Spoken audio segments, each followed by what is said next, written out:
It's generally accepted that the AA headpiece printed in the Sonnets stands for the Greek god and goddess Apollo and Athena. Among many things, Apollo was the patron of poetry.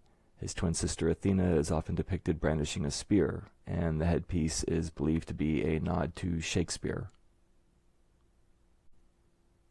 In a video recommended to me by Alexander Waugh, Peter Dawkins explains that the twin peaks of Mount Parnassus were sacred to Apollo and Athena and served as a double throne. He points out that the peaks are pyramidal in shape, looking like two-letter A's reflected in the headpiece. On the surface, I believe it's true. The two A's of the headpiece are for Apollo and Athena, but I think there's more to it. A couple videos ago, I explained how with the repeated count, two-letter A's equal 24. In the correspondence of King James, 24 is listed as Queen Elizabeth's code number. I thought maybe AA could stand for Arcanum Arcanorum, Secret of Secrets, suggesting a secret royal bloodline with Edward de Vere as its first prince. Though AA equaling 24 might have something to do with Elizabeth, though I'm not exactly sure what, I want to propose a different meaning hidden within the letters of the headpiece. Prior to Arcanum Arcanorum, I had another couple words that I thought the AA might stand for, but before I get to that, I want to address something that Alexander Waugh recently pointed out to me. He suggested the possibility that the letter A in the headpiece resembles the Eye of Ra. I compared the two and have to say I do see a resemblance, the way the legs curl outward and up and the top of the A curls back.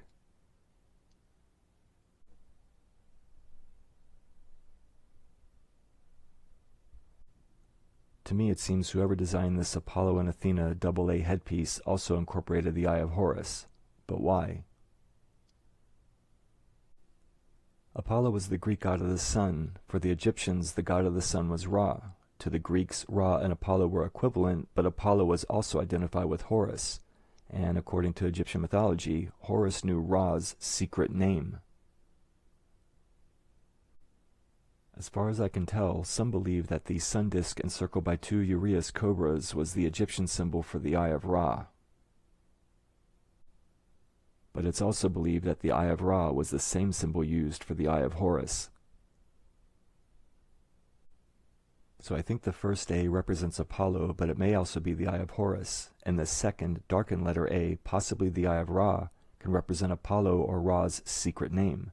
Remember, to the Greeks, Apollo was identified as both Ra and Horus. So one A is for Apollo Horus, and the second A, which is printed darker, like it's in shadow, implying something concealed, is for Apollo Ra. So what's the secret name concealed by these letters? Before I started researching the Shakespeare authorship question, the only time I could recall seeing these initials was with Aleister Crowley's AA, a spiritual organization he founded that just so happens to have one of its three orders called the Order of the Rosy Cross. Much of what I've been finding, I believe, has to do with a group I refer to as the Twice 11 Brethren, the name based on this acrostic I found in the 1611 King James Bible. Twice 11 is 22, which is the final letter of the Hebrew alphabet, Tav or Tau. In Greek and Latin, Tau is the letter T, a cross, so Twice 11 Brethren means Brothers of the Cross. In his video, Dawkins speaks of Michael Meyer, a physician and alchemist who was involved with the Rosicrucians during the time of Shakespeare. Meyer wrote that in 1570, following the excommunication of Queen Elizabeth by the Pope, a revival of ancient societies took place under the name of the Brothers of the Golden and Rosy Cross. The order was ruled by a president known symbolically as the Apollo of the fraternity. In my 8th video, I show how on the cover of the Sonnets, the byline GL'd for TT and R can be unscrambled, spelling Gold Cross, Rosy Cross, and Vere's name hidden in Spanish and Italian. And Alexander Waugh has shown examples of Edward de Vere being referred to as Apollo. Meyer also wrote that some of the mysteries of the fraternity came from the Brahmins of India. In my 17th video, I suggest that the secret society de Vere and Company were a part of may have been practicing a form of meditation that focuses on the subtle nervous system. Could this be the Brahmanic tradition Meyer's referring to? Returning to the headpiece, just because Crowley's organization has a suborder named the Order of the Rosy Cross doesn't necessarily mean there's a connection, but the group's meaning of the letters AA might be relevant. For Crowley, it's believed AA stood for Argentium Astrum, Latin for silver star. Now what would that have to do with the AA headpiece? It just so happens the de Vere coat of arms has a single star on it. I thought it was white and was wondering if there was a connection between it and silver star Argentium Astrum. I sent this idea to Alexander Waugh, who explained that in heraldry there is no white. It's argent or silver. So the star on de Vere's coat of arms is an argent or silver star, Argentium Astrum.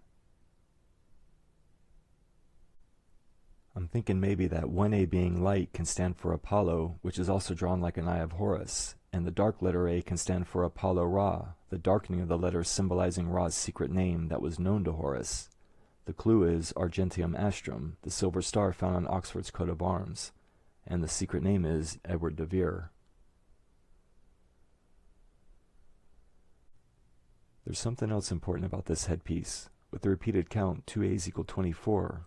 Because 2 in French is de, and 4 in Dutch and German is Vere, maybe 2-4 is a de Vere reference. But also, using regular Gematria, the letter A is equal to 1. 2A's then can be 1-1, or 11. The sonnets begin with the AA headpiece, and the last thing printed are these letters, KA. I know the K is a printer's collation mark, and the A is the turnover for the next page, A from A Lover's Complaint. But the KA is the last line on the last page of the sonnets. Again, using Gematria, K is equal to 10, and A is equal to 1. 10 and 1 equals 11. So the sonnets begin with AA, or 1 and 1, which is 11, and it ends with KA, or 10 and 1, which is also 11, which means twice 11. This same pattern appears in the first folio. On the page beginning with the AA headpiece is a poem by Hugh Holland, whose name's printed at the end. Hugh Holland is 11 letters. The page has AA, or 11 at the top, and a name of 11 letters at the bottom.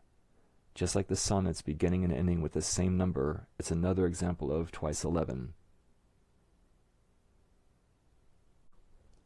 Also notice with the sonnets counting from the title, if you count 17 lines, the next letters are de Vere's double V character. With Gematria, V is equal to 20, 2 V's equal 40, so 17 lines and 2 V's is 1740. The same with the first folio, count 17 lines. If you look at the beginning of each line, you'll see that this letter T starting the 17th line is the 4th T, 1740.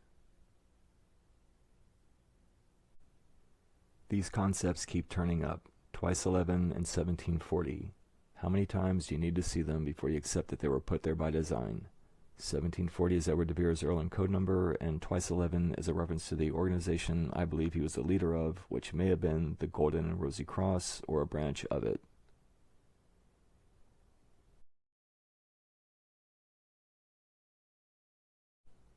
If you're still in doubt, one more thing I'll show you is this 1588 portrait by Nicholas Hilliard, also brought to my attention by Alexander Waugh.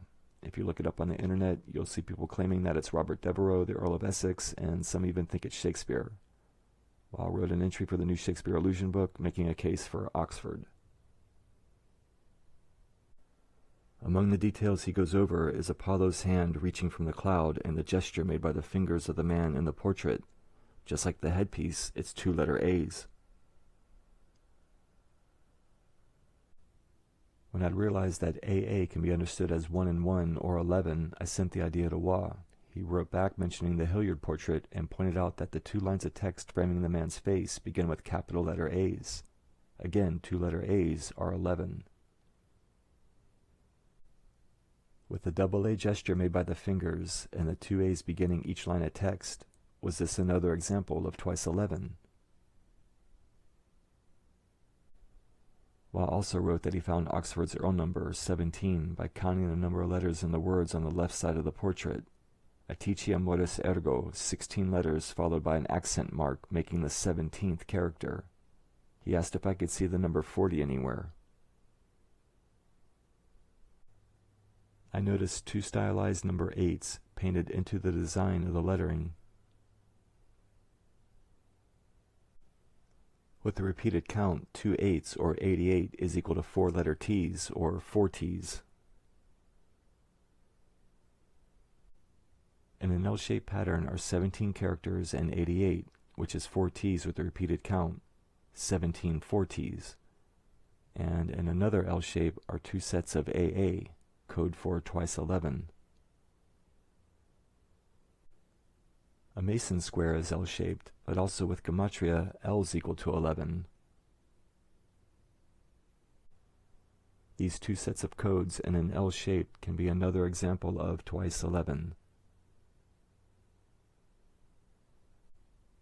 So far, that's 2 examples of twice 11, the 2 sets of AA, the 2 L's, and the third is found by adding the date.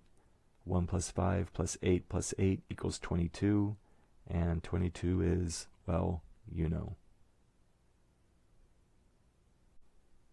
I'll go over it again.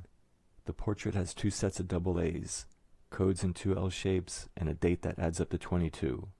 All 3 of those are examples of twice 11. And there's 17 characters and 2 8s, 1788 or 17 and 4 T's, which is 1740, de Vere's Earl encode number.